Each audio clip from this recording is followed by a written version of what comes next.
Accused of murdering a husband and wife inside the popular Northwest Arkansas State Park last month was arraigned today and pled not guilty to 2 counts of capital murder. Channel 7's Andrew Mobley leads us off tonight. Andrew. It's yet another twist in a case that has shocked the nation.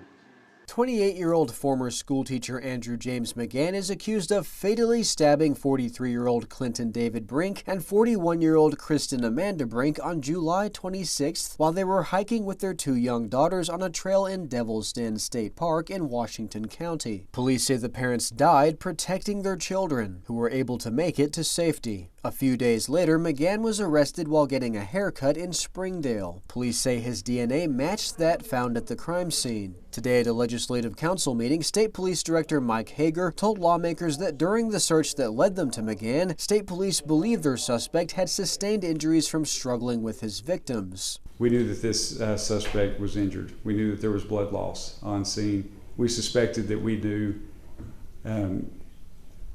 if it was consistent with attacks like that and other crime scenes and other crimes that have been investigated.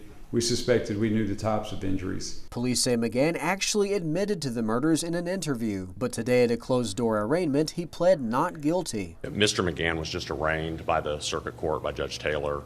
He pled not guilty. I anticipate a number of status hearings in this case. The next thing that'll happen, you'll see on the docket, it's set as a status hearing. That'll be a chance for the lawyers in the court to convene and figure out where we are at in the proceedings.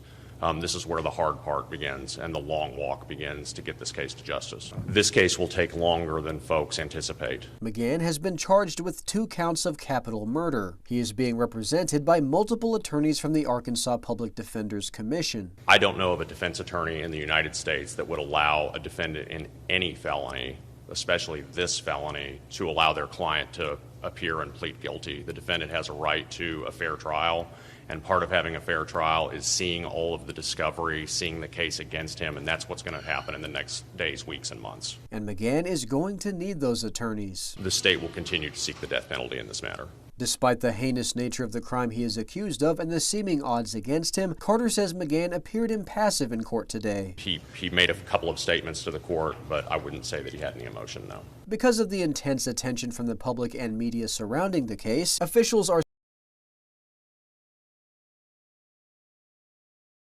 identifying and arresting this subject. We also have to prosecute him successfully.